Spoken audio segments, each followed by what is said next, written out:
Welcome to She Persisted. I'm your host, Sadie Sutton. Every Friday, I post interviews about mental health, dialectical behavioral therapy, and teenage life. These episodes break down my mental health journey, teach skills to help you cope with life, and showcase testimonials from individuals, including teens just like you. Whether you've struggled yourself or just want to improve your mental fitness, this podcast is your inspiration to live a life you love and keep persisting. This week on She Persisted. And I remember in that moment, I'll never forget this, like everything came to a head for me. Like all the bad choices, all the bad decisions, all my circumstances, like everything. I was like, because I was wondering, like, how did this kid who just wanted to be loved, how did this kid who just wanted a relationship with a girl, how did this kid who just wanted to be good at sports, like how did this kid who just wanted these simple things and basic human needs in life, like how is he now in the back of a cop car facing felony drug charges? And a lot of it came down to my own choices and my own behaviors, which is why I'm such an advocate now for really being careful of the habits and choices that you make on a daily basis, especially when you're faced with hard circumstances where it's a lot easier to fall into that trap of addiction, substance use, that sort of thing. This week's DBT scale is the STOP scale. STOP is an acronym that stands for Stop, Take a Step Back, Observe, and Proceed Mindfully. It's from the distress tolerance module, so that means we're using this scale when we're in crisis mode, when we're really struggling, and you need to survive and get through the moment. So, we're starting by stopping. Physically, mentally, you're not reacting, you're freezing, and while your emotions are giving you those urges to act without thinking, you are staying in control. The next thing you're going to do is take a step back from the situation. You are taking a break, you're letting go, you're taking a deep breath.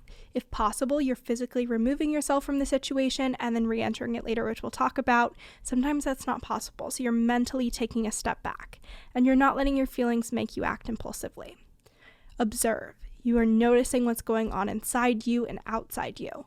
What's the situation like? What are your thoughts and feelings? What are others saying or doing? And lastly, you're going to proceed mindfully. You're going to act with awareness. In deciding what to do, you're considering your thoughts, your feelings, the situation, and other people's thoughts and feelings. You're thinking about your goals, and you're asking your wise mind which actions will make it better or worse. So this is a skill when you're in crisis mode. It's great for when you're having a conflict with another person, if you're struggling with anxiety, anger, all of these things, this is the perfect skill to use. And the key here is proceeding mindfully, getting back to the situation and not just continually avoiding. So that P is crucial. So without further ado, let's dive into the episode. Hello, and happy Monday. Welcome back to She Persisted. If you are new here, welcome. I'm so glad you're here. Make sure that you send me a DM on Instagram to say hi, introduce yourself. If you're a returning listener, welcome back. I can't wait for you to hear this week's episode. This is so weird. I just recorded the intro to last week's episode, and now I'm immediately recording this week's episode's intro. It feels a little weird for sure. Normally I am so last minute with all the podcast stuff. Obviously I'll do interviews in advance, but when it comes to editing and intros, that's the day or two before episodes go up.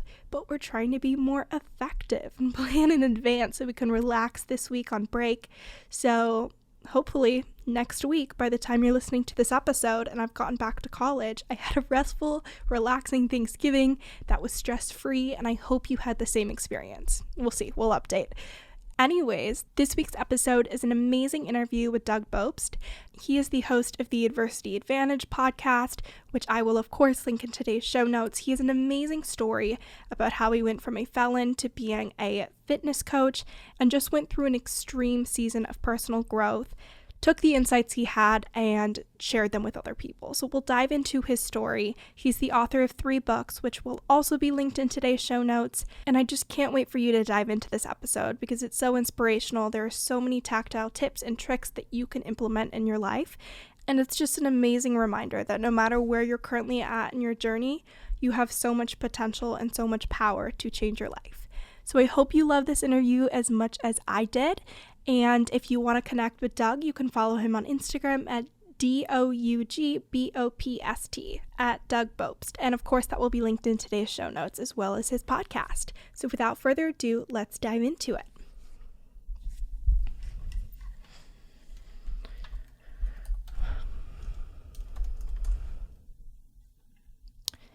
Thank you so much for joining me today on She Persisted. I'm so excited to have you on the show. Yeah, thanks for having me and for the kind words. And anytime I can anytime I have an opportunity to share some wisdom or parts of my journey to help other people, I'm totally down for. So thank you. Of course, of course. So I want to start setting a foundation and hearing your story so listeners kind of know who they're getting advice and input from, and you have an amazing journey. So I'd love to hear that. So walk me through from the beginning to where you are now with doing tons of mental health advocacy work, having a podcast, all of that. Yeah, so Sadie, it's funny, before we recorded, you were talking about my podcast, and my show's called The Adversity Advantage, where I interview people from all walks of life on how they've taken something painful in their life in many cases and turned it into something magical. And I'm a trainer. I've been a trainer for almost 11 years. I've done a lot of speaking. I've written some books and doing a lot of advocacy work now for things like mental health, addiction, that sort of thing. But it wasn't long ago that my life was in complete despair. I was incarcerated on felony drug charges back in 2008. And at that time, I was suicidal. I was heavily addicted to opiates. I had no hope in my life. I didn't think I was going to see my 25th birthday. I had no self-confidence. I was 50 pounds overweight. Like, everything about me was broken. I was broken physically, spiritually, mentally, and emotionally. And growing up, I used adversity to my complete disadvantage. And as I look back and wonder what led to me becoming incarcerated, it was really just my inability to deal with my insecurities, pain, trauma in a way that's healthy, which is why I'm so passionate about that subject today. And some of my insecurities and painful moments were my parents got divorced when I was 5. I never had a girlfriend in school. I loved sports, but I was the worst athlete. I never got picked for certain teams, and I was bullied. I went through all kinds of abuse. And eventually I looked for the first way possible to numb that pain. And originally it came in the form of food. As I look back, I ate, very unhealthily growing up, cinnamon buns and, breakfast sausage a lot for breakfast, Pop-Tarts, cereal, tons of pasta, fast food, you name it. And honestly, what was hard about that is I wasn't really eating much different than my friends. That's just kind of, I think, Yeah, what kids do is they hang out and they get some fast food, or they'll order some pizzas, or you'll spend the night and have a sleepover, and the next day you'll have a high sugar breakfast. But I think I just did it a little more in excess, and my genetics at the time just didn't serve me because I started to gain weight at a young age. And so now I'm wearing husky clothes when I'm barely a teenager, not even. And now it's another layer of insecurities and what's wrong with me, or why this, why that, and tons of uncertainty and fear in my life. And what became my biggest opportunity to numb all this pain was pot. And when I was 14, now mind you, I always like to preface this, especially now, because pot is legal in so many mm-hmm. areas, that it's not that I was smoking it. It was why I was smoking it that really mattered. And Mm-hmm. I never thought in a million years that my first hit off a marijuana pipe would lead me into being incarcerated. Nobody does. If that was like the consequence that was guaranteed, I think you'd see a No one lot would do less it. people. Yeah. Yeah. And I took my first hit off a marijuana pipe when I was 14. And I felt this massive monkey come off my back. I didn't have to worry about my anxiety. Didn't have to worry about, being the chubby kid. Didn't have to worry about not having a girlfriend. I didn't have to worry about all those insecurities I talked to you about a minute ago. Didn't have to worry about, because now I was just numb. And I was like, wow, this is awesome. I feel at peace. And so now I had to keep chasing that feeling, right? Because I didn't want to deal with the Mm-hmm. stuff. And also, as a kid, you're really there's a lot of talk about mental health now, and I'm definitely for that. But as a kid, you're unaware of a lot of that stuff and how it's really impacting you, because you're just so Totally. focused on living, and you're in school, and you have certain friend groups, and you're not thinking about that stuff. And I started to smoke every day, and it started to create tension in my household, because my parents had split custody. So we would go to my mom's house half the time, my dad's house half the time. And on my 16th birthday, after a couple bad decisions on my end, I was kicked out of my mom's house for getting busted with a little bit of pot. And I think that she thought in that moment that her kicking me out was like the best thing for me, because she's like, okay, I'm going to kick him out. He's going to go live with his dad full time. He's going to change schools. He'll hopefully find new friends and stop using. But that just created more baggage in my life, created more trauma, more insecurities, more like, what's wrong with me? Why doesn't my mom love me? Like, why And is you she lost that support right? system as well. Yeah. And so I go to this completely different high school. The next day I changed schools and continued on the path, kept smoking more pot, kept doing what I needed to fit in, met a new group of friends, and barely graduated high school, because all my friends and I would do was ride around, skip class, smoke pot. That was like the lifestyle back then. And shortly after I graduated high school, I started to, like, once I realized that I wasn't going to go to school, like go to a 4-year university like a lot of my friends did, I was like, all right, well, I can go to community college, but I'm also going to start selling pot to make money. Because the Mhm. other addiction that I had, that I took me a while to realize, was this. Now I had this addiction to being wanted and needed, because I had started to, as a teenager, smoke, sell a little bit of pot to support my habit, but now I was selling it to actually make money, and my phone was ringing off the hook. Like, people needed me, and Yeah. because I was the kid who never got picked for the teams or didn't have a girlfriend, like I really didn't have this sense of being wanted. This was like a new addictive feeling for me. And as you start to sell more drugs, you start to meet other people who are doing other drugs. So I got introduced to cocaine at a very young age. I was like 17, 18, started doing coke. And then, one line of coke turned into me doing an 8 ball of coke a day. And the problem was, like, a kid with as much anxiety and fear that I had at that time, like doing that much coke in a day, or doing any coke in a day. Yeah, that goes about as well together. It goes about as well together as someone who's trying to lose weight and eat pizza every day. It's just not going to serve them in Mhm. the long term. And eventually that all came to a head, and I started to develop massive panic attacks, which back in 2000, I call it 2005, 2006, something like that. Nobody was talking about mental health, I had no idea what a panic attack was. So Yeah. I couldn't, there was a time where I couldn't get high anymore without having this massive anxiety attack. I was in the hospital multiple times, as a matter of fact, because I thought I was dying. And Mhm. you would think at that point, after, seeing all my friends, some friends of mine go to college, seeing the fact that I'm now selling drugs and I'm now doing coke and I'm having all these mental health issues, that it would actually force me to say, okay, like, maybe it's time to actually deal with your stuff. Maybe it's time to change your friends. Maybe it's time to change your habits. But that was too hard for me, because that, I think a lot of people, when they hit that point in their life, Sadie, where their self-esteem is shattered, or they just don't have the self-confidence, or they don't have the ability to think for themselves, because they have created their own identity based on the identity of other people, because they haven't been able to stand true in what they are. I think when you're in that situation, the the idea of changing friend groups and doing something different seems very insurmountable.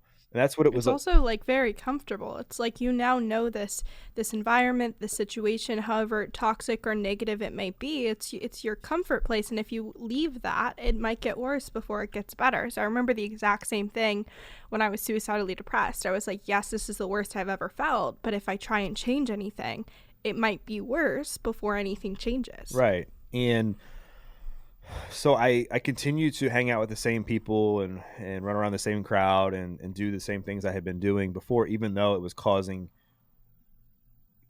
massive despair in my current life. And eventually, like, what really did me in was a 5 milligram Percocet got offered to me by one of my friends. And the same feeling that I got when I took that first hit off the marijuana pipe was the same feeling I got when I took the 5 milligram Percocet. And the crazy thing is that I didn't realize how addicting painkillers were. Now, I didn't think, it's not like I didn't think that it was me putting spinach in my system or anything. I knew that what I was doing was bad. Like, anytime I was snorting a pill, I was like, this can't be good, right? But Yeah. I didn't realize how fast that addiction can develop, and over a span of, I don't know, like, I don't know if it was weeks or months, but very short amount of time, 5 milligrams turned into 10 a day, turned into 20, turned into 40, all the way up until I'm doing 400 milligrams every single day, just to support my habit. And my life started to fall apart very quickly. and this came in the form of my current relationships. I had friends that, I had a group of friends that I would do all these drugs with that maybe weren't the best influence on me, but I also had other friends that like weren't doing drugs, that they were like worried about me, or like, can you please stop? Like, you're such a good kid. Like, why are you doing this? And I don't think it's funny. When I wrote my first book, people who I went to school with messaged me and they're like, I honestly didn't realize like how bad you felt about yourself. Like, I didn't know any of this because I was so ashamed of how poor I thought of myself Mm-hmm. that they didn't It realize. also just gets normalized. Like, there's no relation to what other people are thinking that you're like, wow, this is really low self-esteem. You're like, this is just my internal monologue. This is just the norm. Right. And I think, I always say that our environment can create a false sense of normalcy, in that Totally. if you're surrounding yourself with people that are doing drugs all the time, or they're pessimistic, or they're partying, I mean, you can just fill in the blank. Like, you're going to think that's normal. Mm-hmm. Whereas if you're hanging around people on the other end of the spectrum, right, that are challenging themselves to be better, they're making healthy choices, so on and so forth, like that's going to be normal, and you're not going to tolerate like anything Anything different. Yeah, else. anything Yeah. differently, right? And eventually everything came to a head on Cinco de Mayo of 2008. And by this point, I was selling tons of pot, like pounds a week. Mm-hmm. And I was riding around with a few of my friends to go make a drug deal. Had a half a pound of pot in my trunk, a couple $1,000s in cash in the glove box.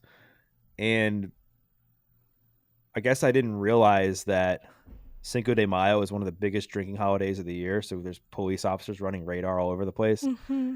And I had a busted headlight that I had been meaning to fix for quite a long time. But the thing is, like, once you're in the thick of addiction, all you care about is when you're getting high, who you're doing it with, what song you're going to listen to, what are you going to eat after. Like it's insane that it becomes like a religion when you're in the thick of addiction, that everything revolves around that one thing. And there was a cop running radar. And so I thought it would be a brilliant idea to flash my high beams at him. I was like, oh, I'll flash my high beams at him to think he just won't see my busted headlight.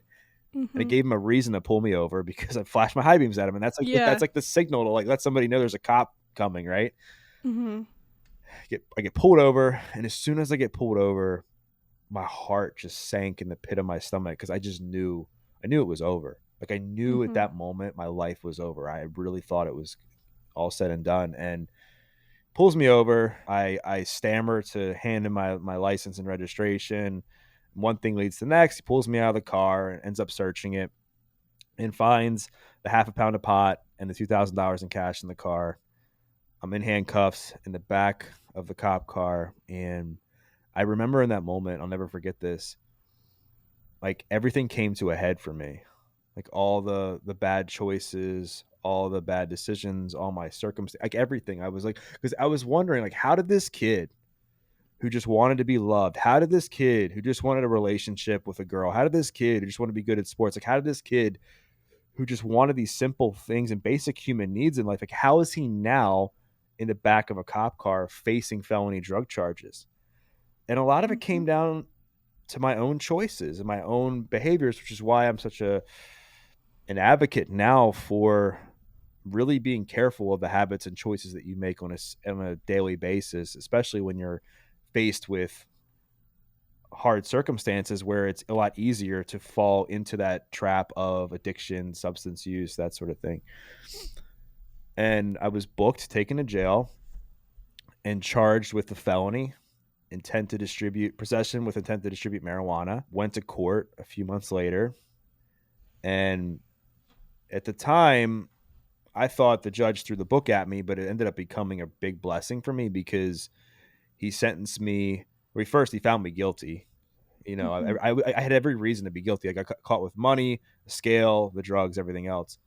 And so he sentenced me to 5 years. It sentenced me to 5 years, everything suspended but 90 days, meaning if I do the 90 days and if I messed up, I would have to go back and do the full 5 year sentence. Gave me 5 years Mm-hmm. probation, 200 hours community service, all kinds of fines and drug classes. But he's like, Doug, I'm going to make you a deal. And I'm like, deal? I'm like, after what you just told me, like what's the deal?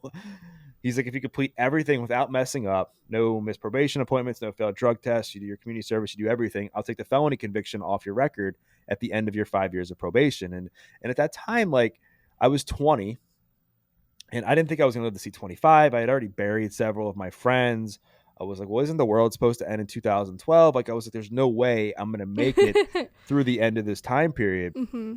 And I just said, okay, like, whatever. Like, I knew I was going to get high when I left court anyway. So it just, I was like, all right, well, whatever. We'll see what we can do. And I ended up reporting to jail a few weeks later, which ironically was a week after my 21st birthday. And the craziest thing about this whole story is that I cried when I went to jail because I didn't want to go in. And when I left, I cried because I didn't want to leave. And here's what happened. So when I get to jail and I report getting ready to walk into the gates of the detention center, I had every fear you can imagine, like every stigmatized fear or everything that people think about when it comes to jail, like was definitely going through my mind, especially being the kid who was unathletic, unconfident, uncoordinated, like you name it, like fearful, like always ran away from fights. Like it was going through my head. Right. And I had so much anger, so much resentment, so much guilt, so much sadness, like all the emotions were going through me. Plus I had this horrific opioid addiction to kick because I still had this crippling addiction to Oxycontin. And I went through the gates, reported to jail, and the first thing I had to do was detox. And so I detoxed cold turkey from the opiates, which it felt like having the worst case of the flu for like 2 to 3 weeks straight. Like everything, uncontrollable. Brutal. Yeah. Bowel movements, vomiting, you're shaking, anxiety, depression, sleepless nights, pain. But the hardest thing for me was this feeling of like you're trying to crawl out of your own skin. And as I look back, I think it was the old me trying to leave so that the new me could become new and whole. And my soon-to-be cellmate was sitting there playing Scrabble at one of the tables, and he looked like a more jacked version of Brad Pitt from Fight Club. And he's like, you're going to start working out with me when you get through your detox. And I'm like, no way. Like, have you seen me? Thank you. I'm like, I could have been a model for Pillsbury at the time. There's no way that this is happening. He's like, all right, man. Because he could just tell that there was something off with me, that my shoulders were rounded forward. I spoke very softly. I just came across as very unconfident because I was. And shortly after, I saw him working out, and he was doing thousands of push-ups, hundreds of pull-ups, running all these laps in the gym. I'm like, who is this guy? Like hours of working out. I'm like, this guy's a freaking machine.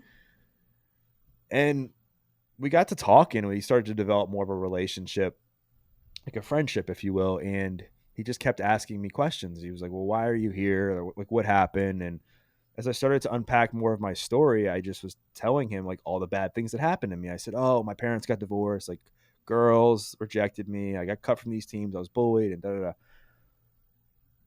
And what he said to me was the last thing I expected him to say, because I think in these moments when you're opening up like that, we want to be coddled, which I think there's a time and place for that. But I think it just delays the inevitable. Like I think sometimes we just need like that silver bullet, like that cold hard truth right there, tough love of like what's real, and especially from somebody who had no skin. He had no real skin in the game, so it wasn't like he had to worry about like me being like, well, I'm never talking to you again. Like he was like, he's like, I'm doing you a favor. Yeah. I'm being your free trainer. Yeah, he was like, quit being a wuss. Like that's the PG version of what he said. You can fill in the blank of what you think really said, but for what you think he really said, he said, quit being a wuss. And I just looked at him perplexed. I said, what do you mean?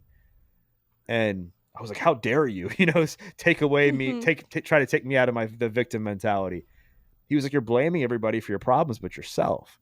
He was like, there's plenty of people that go through the situations or experience things that you did that aren't in jail. He's like, am I right? And I'm like, yep. You're like, yeah, maybe. And he was like, you got yourself here. He's like, it's on you to get yourself out of this hole. And he's like, you have two choices. He's like, you can be a man or you can be a wuss. He's like, you can be a wuss, go cry in the corner, say, woe is me, blame everybody else for yourself. He's like, most people will do that. Be pessimistic, go cry in the corner. He's like, if you want to do that, that's fine. He's like, or you can be a man and look yourself in the mirror and say, I got myself here, like, and it's on me to make the choices, make the sacrifices, do whatever it takes to get myself out. And I felt empowered. As much as I didn't want to hear that, I felt empowered for the first time in a long time, or maybe even for the first time in my life, because I had this person, like I said, who had no skin in the game. He wasn't a member of my family, wasn't a close friend, he wasn't like a probation officer or whatever, like telling me the truth like that. And I had gotten all the drugs out of my system at this point, and I was starting to think more logically, and I was like, okay, like I thought I knew how to figure life out up until this point, and here I am, addicted to drugs. I was selling drugs. I'm in jail for a felony. I've had 20 jobs. I've damaged so many relationships. I go on and on with this, like this rap sheet of all the bad things that I had done in my life because of my behaviors and choices. And so shortly after that, I decided to give exercise a try. And I remember getting down to do a push-up, could barely do a push-up, could barely do one from my knees. And with his encouragement, training me in there every single day during my 90-day sentence, I was able to do a set of 10 push-ups and run a mile. And the mile was a big thing too, because I could barely walk up and down the steps when I first got in there because of my health situation, and also because I was smoking like a pack and a half of cigarettes every single day. So my lungs were just completely destroyed. And I felt for the first time in my life that I was really, honestly, for myself, ready to change and transform, because I had this new level of self-confidence I didn't have. I was talking to myself in a different way. We worked on like the way I talk to myself. We worked on like how to walk, like how to have your shoulders back, chest up, and like be proud of who you are. I started to develop self-discipline. I started to be able to get comfortable being uncomfortable. I started to actually like follow through with the things that I knew I should have been doing all along. Like that's how I think true self-confidence, true self-worth, true self-esteem is from just doing the things you know you should be doing on a regular basis. Like I knew I should have been making different choices. I knew I should have been taking care of my body, but I just didn't do it. But I think what happens is that we think so far out. Like I was always thinking about, I need to lose 50 pounds, but it wasn't like, I just need to lose 8 pounds. I need to lose 2 pounds. Or I see my friends doing 50 push-ups. I'm like, how am I ever going to do 50 push-ups when I can't do one, instead of focusing on that one push-up? And that's where that mindset started to shift for me, was when I was in jail, and I was like, wow, like here I am barely able to do a push-up because I was so out of shape. And when I left, I looked at my cellmate and I just said, how can I ever repay you? And he just said, pay it forward and don't mess up. And he gave me a workout plan that I still have framed in my place, so I never forget where I came from. And got out, lost a bunch of weight, and then got to a place fitness-wise where I wanted to help other people use fitness to change their lives. And that's when I became a trainer. And by the grace of God, built a pretty successful personal training business, and found this new high, I think, of wanting to help others and pass the torch of the lessons that my cellmate had told me on the power of fitness and how that can be a catalyst for change, to helping so many other people do the same. And time flew by, and I didn't mess up as far as the orders the judge gave me. And in January of 2014, I went back to court for modification of my sentence and went before the judge, and he granted me my second chance. He took the felony conviction off my record, and I never realized how much one's life can change from being somebody who was kind of shackled as a felon to now being a more free man. And that inspired me to write my first book, called From Felony to Fitness to Free, to inspire people to make the most of their second chance, turn a negative into a positive, and focus on how far they've come and not how far they have to go. And since then, I've just been on an absolute tear to share my story and to help other people to know that, you know, it's okay if you make mistakes. It's okay that if you made choices in your past that aren't aligned with where you want to go, but what counts is like what you do after that. Like your past can either drain you or it can invigorate you, right? Your mistakes can either bring you down the rest of your life, or it can fuel you to be a better version of yourself. And that's ultimately what has been my message, you know, over the last, 7 years or so, or 8 years since I've been sharing my story. I've written a couple other books along the way and been on some amazing podcasts to share my story in different media outlets. And this is all what's really inspired my podcast, just to bring it all full circle, which is the adversity advantage. Like I finally was able to use adversity to my advantage when I was in jail, and it changed my life completely. I love that. Today's episode is brought to you by Teen Counseling. Therapy, one of my favorite things in the world, what literally changed my life, and teen counseling is a great way to dip your toe in the water for therapy without having to deal with the anxiety of meeting with a therapist in person, because that can just be a lot if you're first starting. So, teen counseling is an online therapy program with over 14,000 licensed therapists in their network. They offer support on things like depression, anxiety, relationships, trauma, and more. They offer text, talk, and video counseling all from your home. So what you're going to do is you're going to head to teencounseling.com/shepersisted. You're going to fill out a quick survey about what you're hoping to work on. Again, things like depression, anxiety, schoolwork, stress, whatever it is. And then they send an email to your parents that says Sadie, or whatever your name is hoping to work with a licensed counselor from teen counseling. Please give consent for treatment. None of your information that you shared in the survey of what you're hoping to work on or what you're struggling with is shared with your parents. Your privacy is protected. And from there, after they approve treatment, you are matched with a therapist that fits your needs. So what you can do is head to teencounseling.com/shepersisted. Again, that's teencounseling.com/shepersisted to get started today. If you had to boil down that shift of using adversity to disadvantage you to then advantage you, what would the top 3 shifts, habits, mindset, behavior things, what would those be? I know it's a huge question, but I think the biggest thing for me was personal accountability and responsibility, because I would focus, and so many people focus so much on the situation in itself, and they have this, oh, why is this happening to me, or why they say that to me, or why they do this, and then you end up becoming addicted to that cycle. And then you end up justifying your behaviors on the back end because of that situation, instead of looking at it and saying, I can't change the past. I can't change the situation, but I can change how I respond to it. And that's, as I look at it now, the adversity isn't what broke me, right? That my parents getting divorced or even getting bullied or bad luck with girls, that didn't break me. It was how I responded to it. It wasn't a girl rejected me and I was oh, I'm going to jail. It was no, a girl would reject me, I would go get high or sell drugs or whatever, and those behaviors is what led me to going to jail. So I think, having that shift of taking full ownership, and I know sometimes that's hard because life's hard, life's challenging, life sucks sometimes, it really does. It does. But the only way to get out of that is to take responsibility for how you respond moving forward, right?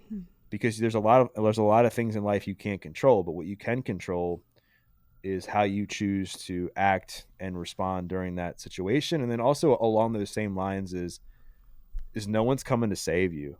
I think we're all, when we're in these hard moments or we're struggling, we're all looking for someone to come save us and rescue us. And the fact of the matter is no one's coming. And I think once you relinquish control or their power away from yourself and give it to somebody else and wait for someone else to fix you, you lose. And so that's a big one. That's kind of all goes into number 1. I'd say number 2, own your choices. Your choices can either make or break you. My choices back then were blame other people for my problems, not manage my emotions in a healthy way, do drugs, sell drugs, eat fast food, not move my body, hang around crappy people. I was lazy. I could go on and on with the bad things that I did. I was a good kid, but because of my bad habits, it made my life worse, right? And so now, I still go through hard times, and that's the thing that people don't understand, or maybe sometimes people get twisted, is they're you just don't get it. Your life must be so good now. It's not much. It's much better because I've made different choices, but I still find myself in challenging times. We all still experience heartbreak or anxiety or depression or stress, or times where I'm not sleeping, or times where things are really uncertain. Look what's happened in the past couple of years, the amount of uncertainty in so many people's lives but what's changed is how I respond. It's not me looking for a drug to numb pain. It's how can I go now find some space to go for a run? Or maybe it's a walk for some people, to gather my thoughts, help mitigate those painful emotions and change your state of mind, and kind of reduce the half-life of the adversity, right? Because I find that when I'm going through something really hard, and even sometimes you'll want to respond to a text right away, or you want to respond to an email or do something. I find that once I go for a run and I come back, I'm it's not that big of a deal. I'll respond later, right? Everybody I'm sure can relate to that. So own your choices. Like your choices can either make or break you. And I would say the other thing that was pivotal, I mean, there's so many I could go on and on because I love talking about this. Just never stop investing in yourself. Yeah. Like learning, like wanting to heal, like and like being excited about getting better. Because I think there's this narrative, there was a narrative for a long time that if you admitted you were working on yourself or you had mental health issues, that was like, there was something wrong with you, right? But like what really helped me was if I broke my leg, I'd go see a specialist to fix my leg. I wouldn't just not fix my leg, right? Mm-hmm. Or it'd be like, oh, I got this. I'll figure Yeah. it out. Tough through it. Yeah. But when it comes to mental health for some reason or just different personal things we're going through where you're forced to open up and be vulnerable about like something really personal and emotional, it becomes a different thing. And when I say investing in yourself, it could be a variety of things, like listening to podcasts. It could be reading books. It could be listening to audiobooks. It could be just going to conferences and networking and meeting different people. It could be going to therapy if you need it. And I think people need to be careful too that healing, some people become like super obsessed with like healing where their whole life revolves around it. And while I think it's important to work on yourself, and this is why I want to say it, I also think there's a point where you need to just live a little and use a lot of the lessons that you've learned, these practices that you've either developed or read about or learned about, and just seeing like what works. Otherwise it just becomes this constant cycle where you don't move forward because you're like, I'm healing. But maybe part of the healing, part of that next step for you is taking the knowledge, taking the wisdom that you've learned and applying it, and then choosing how you respond to whatever that next situation is in a different way that supports, reflects some of the stuff that you've learned. And then I would say I'm going to give a bonus one here because this is just coming to me, and I think it's just so freaking important when it comes to getting yourself out of a hard situation. And it's my favorite quote for many reasons, but it's remember how far you've come and not how far you have to go. Yeah. Because it's easy to look at what you don't have in your life. It's easy to look at like the weight you haven't lost. It's easy to look at the relationship you don't have. It's easy to just, future trip. Like, because so many people will do that because we're so caught up in comparison. We're so caught up in getting like a 5-year result tomorrow that it's all we focus on is the future and all we don't have. And it honestly can be very intimidating and overwhelming for people, especially when they're coming out of something like addiction, especially when they're coming out of a depression or whatever, because like, think about it. Like how intimidating is it that you're somebody who's used and abused drugs for the past 15 years and then you all of a sudden stop and you're like, oh, like how am I going to make it 10 years if my track record proves otherwise?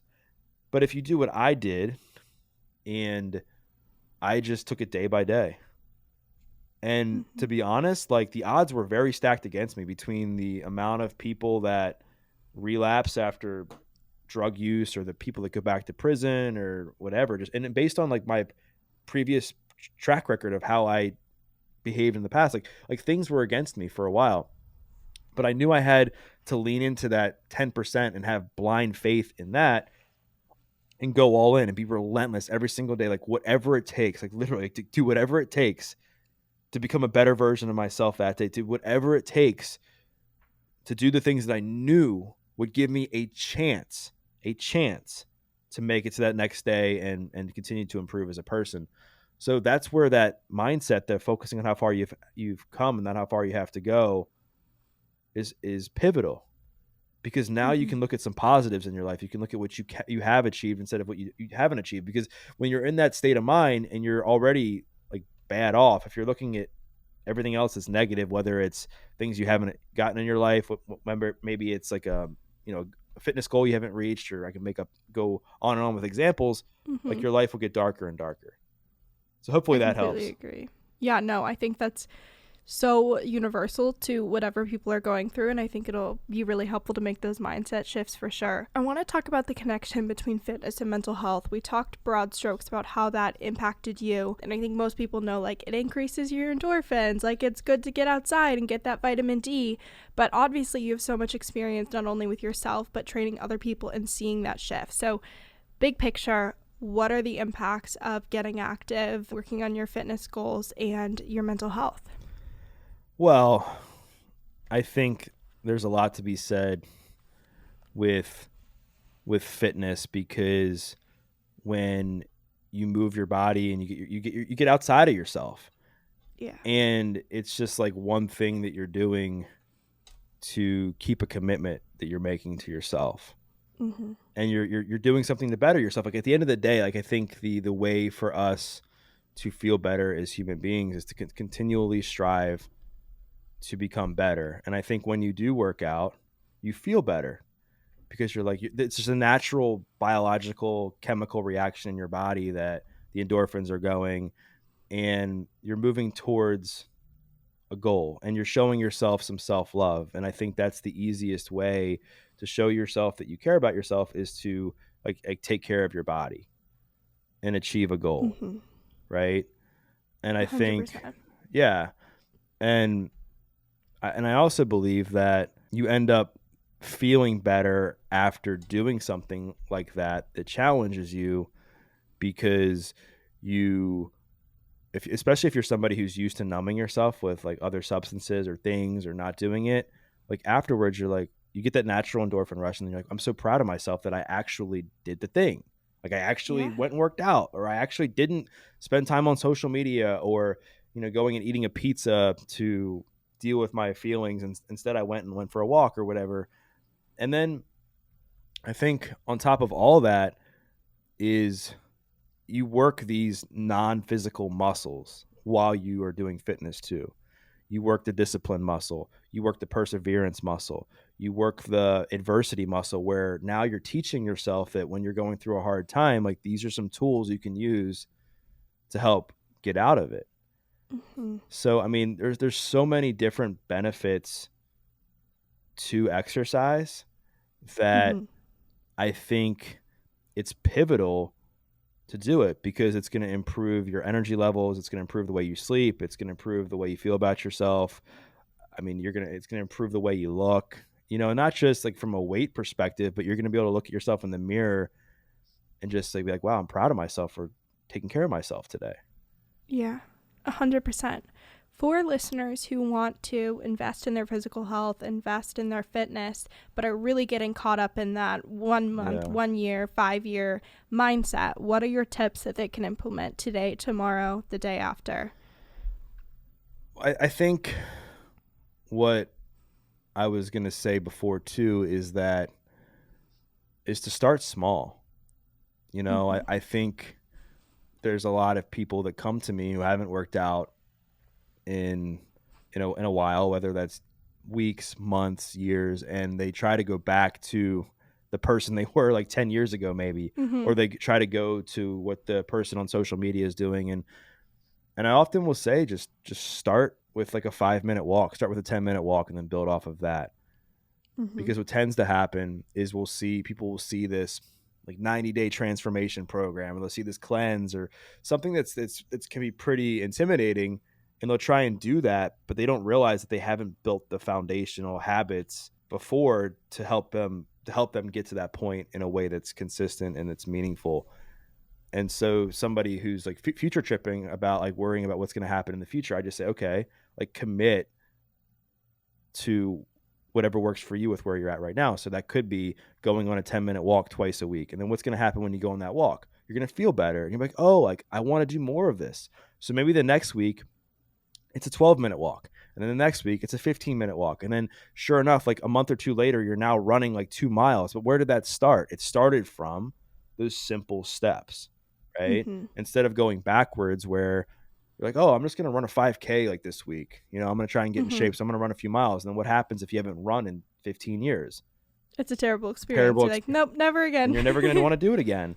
And so it's such a touchy subject too, because everybody's built different. But I always tell people, like, the best fitness program you can do is the one that you're going to stick to. Mm-hmm. That's huge. Yeah, 100%. Are you more subscribed to the philosophy of doing something every day fitness-wise, or are you like, let's aim for like 3 workouts a week? Like, kind of what's your thoughts there? I guess depends on the person. Like, I use the walking twice a week because I'm looking at it from a perspective of maybe somebody who hasn't been able to get into any sort of fitness routine. And I think one of the biggest mistakes I see people make is that they try to go from 0 to 100. So they'll say, oh, I'm going to go to the gym 5 days a week, when they haven't been going to the gym once a week for like 10 years. So that's why I always like to use that example of twice a week. I mean, listen, if you're a seasoned gym goer and you can handle going 5 days a week consistently, then I'm not going to stop you from exercising 5 days a week. Yeah. Because I do believe that there's a lot of benefit to moving your body every single day. But, you know, I think for the average person, I think if you get in 3 solid workouts a week, I think you're going to be a lot better off than most people. And I think there's going to be a lot of room there for you to progress and become somebody who's pretty fit. Absolutely. Me personally now, I mean, I'm somebody that health is medicine to me, and not that in an addictive way, but if I'm like trying to process something I'm going through, or I'm trying to prepare for an interview, or I'm just trying to just take a break from life, going for a run, going to the gym is an easy way for me to channel that pain into something positive. Right. And I think there's a lot of parallels with fitness and like real life when it comes to how you manage pain, because in life, like when we go through, we have to go through painful moments and push ourselves to the limit. And sometimes, and maybe it's different risk in a relationship, or it's taking a chance on a job, or it's having a hard conversation. Like we have to push ourselves to become to get to that next level of ourselves, right? To get to that next version of ourselves. And if you don't do that, you'll just stay the same forever. So, and with physical fitness, this is an easy example. Like in order for me to build a bigger bicep, I have to train my biceps till failure. I literally have to tear down the muscles, and then they recover and they get bigger. Or if somebody wants to run faster, you literally have to run until you can't run anymore, and you collapse maybe, so that then you recover, then you try again, and you try to hit that same time. So that's life, right? Yeah. And 100%. And when it comes to mental health and fitness, like you have to do things on a daily basis that challenge you mentally, physically, emotionally. And I think you develop this unperceived sense of self-confidence and self-esteem after you do these things. Because a lot of these things that work aren't convenient, they're not easy, and they can be challenging. Like, I'm an anxious person. I have ADD. I have like a squirrel brain sometimes, and I can't sit still. So for me to meditate for 10 minutes is freaking hard, really hard. But when I'm done, I feel like $1 million, right? You know, there's certain days where I'm just completely, dead as far as my energy levels, and I don't feel like exercising. But when I go for like a light run and I just give it my best for that day, I feel like $1 million and I'm done. Or I don't like having sometimes hard conversations with people, because it can be hard. I'm a people pleaser at heart sometimes, where I don't want to hurt someone's feelings.